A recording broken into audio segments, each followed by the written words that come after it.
All right, we're going to be reading Gooney Bird and the Room Mother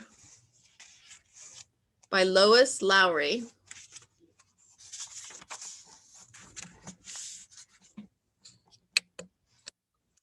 It was early November. Mrs. Pigeon's second grade class students were hard at work on their pilgrim mural.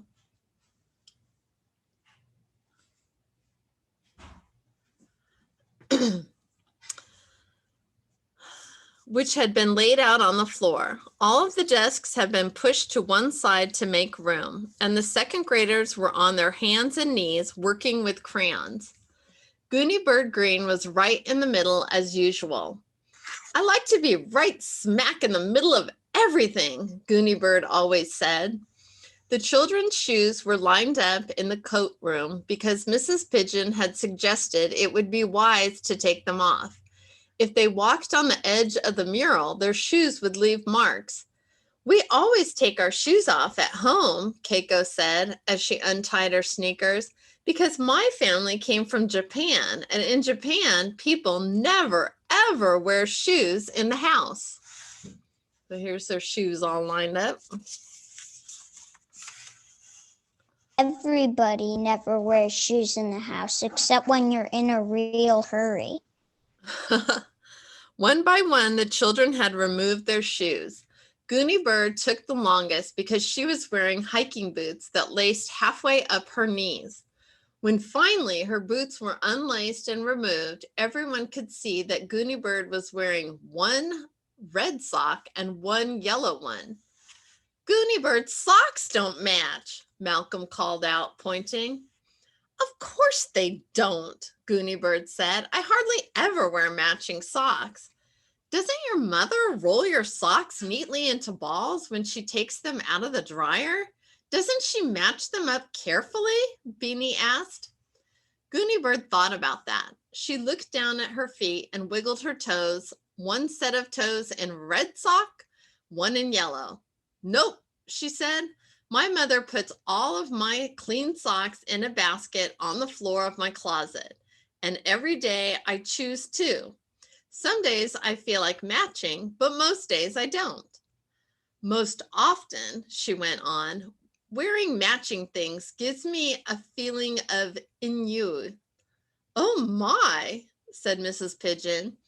She went to the board and wrote ennui in big letters. Class, do you know what to do?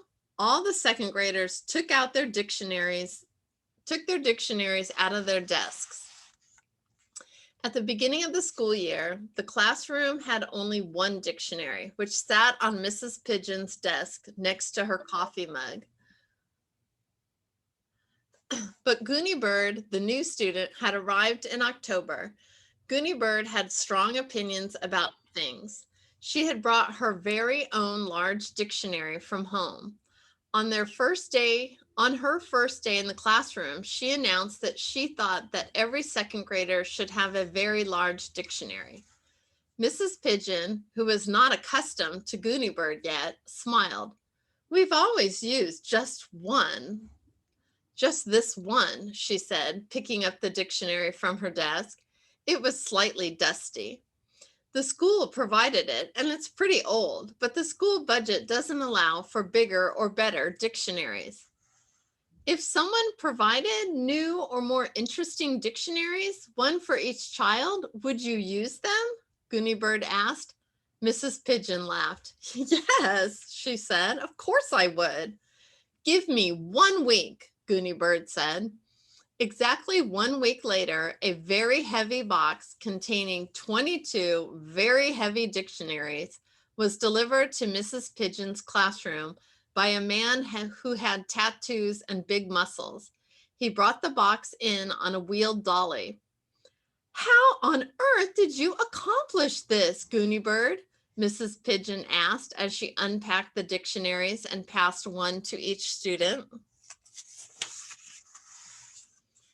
I planned my work, Gooney Bird said, and then I worked my plan. What was your plan? Barry Tuckerman asked as he examined his thick new dictionary. First, I put on the right outfit. Everyone giggled. They had known Gooney Bird Green for only a short time, but each day she had worn a different outfit, and some of her outfits were amazing. "What did you wear?" asked Keiko. "Pajamas and cowboy boots." That was what Gooney Bird had worn on her first day of school. Of course not. This was a business-like visit. I wore my long black up to the elbow gloves, my silver wet look ski pants, a t-shirt with the picture of Albert Einstein on it, and my straw hat with a small artificial flower. I think the flower is a camellia. That's what she's wearing on the cover. "And where did you go, wearing your business-like outfit?" Mrs. Pigeon asked. She handed a dictionary to Tricia and reached for another. "Well, I went to the public library. We only just moved to the town of Water Tower, as you know, but my parents have always told me that the public library is one of the first places you must visit in a new town. So I did that." "Wearing your hat with the camellia?" Mrs. Pigeon asked. "Of course." I introduced myself to the head librarian, the assistant librarian, the children's librarian, the reference librarian, and the janitor. "Just the way you introduced yourself to us on the first day. I remember you said." All of the children remembered too. They said it together. "My name is Gooney Bird Green, and I want a desk right smack in the middle of the room because I like to be right smack in the middle of everything." Well, why would I say that to the librarians? I didn't want a desk in the library. I wanted dictionaries. Mrs. Pigeon was laughing.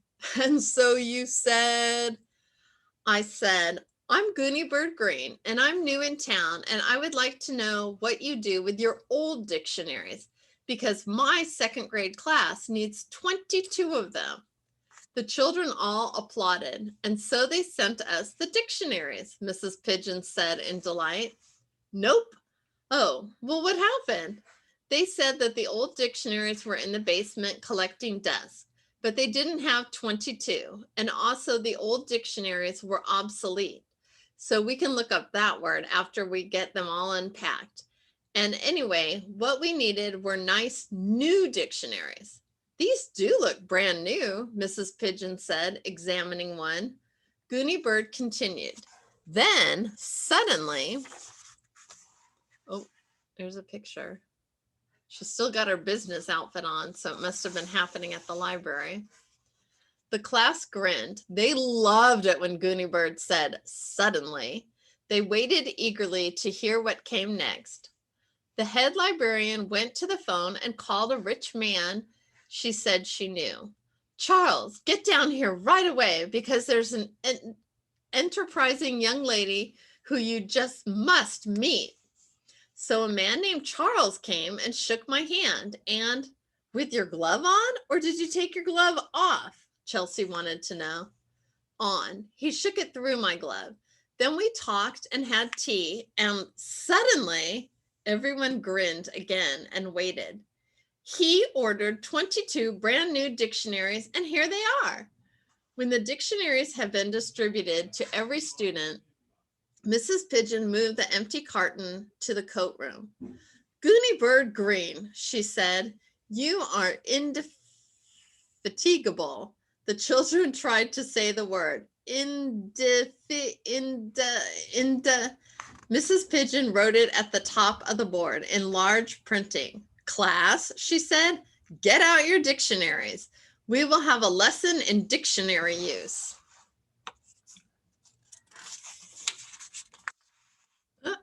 Oh, here we are at chapter 2. So we'll read that one tomorrow or next time. Oops.